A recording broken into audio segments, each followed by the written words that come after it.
de tous les coins du pays pour répondre à l'appel lancé par la Kabylie pour démontrer à ce pouvoir que la revendication de rejet des élections, ce n'est pas une revendication de la région, c'est une revendication nationale. الشعب يقار وزعما ترى ذي تفرانين dans des conditions امتيكا هاكي. انا نتحدى اي واحد يقول لي واش داروا les députés.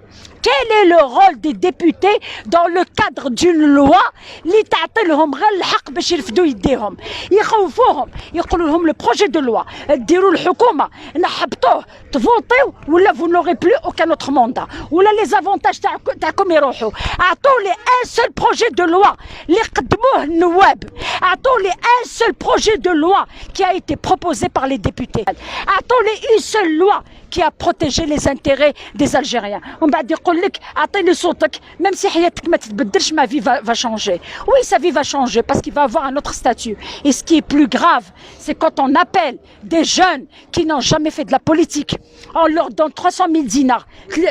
يعطوا لهم 30 مليون باش يقول لهم واحد دير لا كامباني وهو ما على بالو واش الدور تاع المنتخب، واش الدور تاع واش السيستم الكتورال ان الجيري، واش القوانين النظام القانوني الجزائري واش يكون، ما يعرفش الفرق بين النظام الجمهوري والنظام الرئاسي، ما يكون خيان ويروح يشرع لي قوانين باش يكون لا فساد سيفيل واستكمال مؤسسة الجزائر. Qui sont ces gens-là?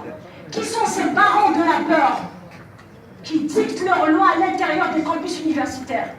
C'est ça le vrai souci du citoyen. Et c'est pour ça qu'on m'a élu pour venir dire basta. La loi et le langage des chiffres, c'est pour vos tutelles. Mais on représente le peuple. On n'a pas besoin de chiffres erronés. On n'a pas besoin de chiffres à ajouter dans un bilan d'une succession de mandats.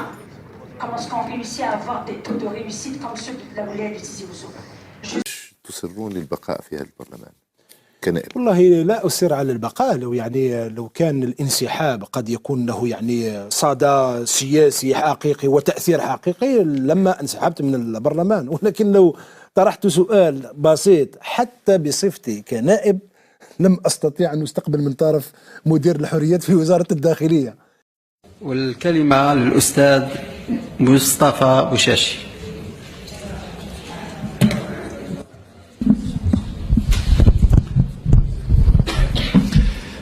بسم الله الرحمن الرحيم. السيد رئيس الجلسة، السادة الوزراء، زملاء النواب، عندما كنت طالبا في كلية الحقوق كنت نركب البيس تاع الكوس، كان السائق نركبه يقول لنا افونسي على لاريير.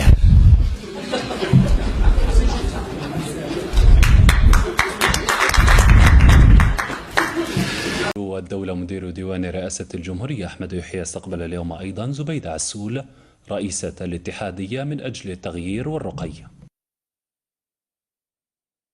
تكلمنا على ضرورة استقلالية السلطة القضائية من خلال أن المجلس الأعلى للقضاء نضمنوا له الاستقلالية المالية والإدارية، وكذلك نضمنوا له أنه يكون يترأسوا قاضي من أعلى الرتب من القضاة منتخب من طرف القضاة. فيما يتعلق بالحريات لابد في الحوار اللي وقع بيني وبين السيد مدير الديوان أكدنا على ضرورة تعزيز الحريات الفردية والجماعية تاع المجتمع.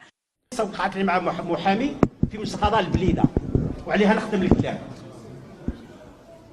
تعينت كنائب عام مساعد في مجلس القضاء البليده في 2007. اسبوع بعد تعييني كلفت بالمرافعه في قضيه ما، قضيه جنائيه. درست الملف كان فيه نقطه قانونيه هي المحوريه في الملف. عيطت للكاتب تاعي قلت له شكون من المحامين هنا اللي عنده مراسيل لا باس به من ناحيه المراجع القانونيه؟ قال لي فلان. قلت له عجبوني في الهاتف، قدمت نفسي. استاذ فلان، نعم انا فلان. قال لي مرحبا بك، اهلا وسهلا. قلت له عندي قضيه جنائيه بتاريخ كذا. قلت له تاريخ كذا، او الاشكال اللي متعرض له هل تفيدني بمراجع؟ قال لي ما كان حتى مشكل، دوك يجيك 4 ساعات جاني الكاتب تاعو جاب لي المرجع وخدمت درت النقطه اللي القانونيه اللي كنت دفعت عليها اللي لقيتها. وقال لي خلي لو تريتي دو دروا بينال خليه عندك، من بعد يجي لك زياده المجامله يجي لك الله يبارك. يوم الجلسه مشينا للجلسه، دخلت انا للجلسه مع التشكيله، رئيسة الجلسه الله يرحمها كانت مراه قاضيه رئيسة غرفه، نادات على الاطراف شكون اللي في حق المتهم؟ هذا الاستاذ بالذات، هذا المحامي بالذات اللي عطاني المراه وعطاني سلاحه، هذا المحامي بالذات فشلت. قال لها فلان في حق المتهم. جو نون ريفني با، جو نون ريفني با. خدمنا الكل وافترقنا، واسبوع من بعد جاني في زياره المجامله، قلت له قول لي الله يرحم والديك، انت كنت اسست في القضيه منذ التحقيق؟ قال لي نعم، وعرف الاحاله وكيفاش احتمل؟ قال لي شيء عادي جدا، شيء طبيعي جدا. لماذا؟ لأن المادة القانونية نفسها عندك ولا عندي أنا نفسها. كل واحد فاش يستعملها هذه كل واحد يشترطه. أنت استعملتها الشيء اللي يساعدك، أنا استعملتها الشيء اللي يساعدني، ولكن هذا شيء عادي جدا. ورانا اليوم من هذا الشيء. اليوم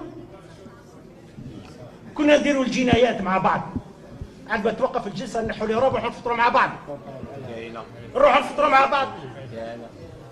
وذاك الوقت كان حالنا المحامين هما اللي كانوا يخلصوا. كان حالنا القضاء هذاك الوقت في الثمانينات، كانوا المحامين يخلصوا هما يسلكوا الفطور. ياك عادي جدا. كنا نرجعوا لقاعة الجلسات كل واحد يلبس العروب تاعو وكل واحد يؤدي ما عليه. إذا تحصل البراءة نروحوا نهنيو المحامي.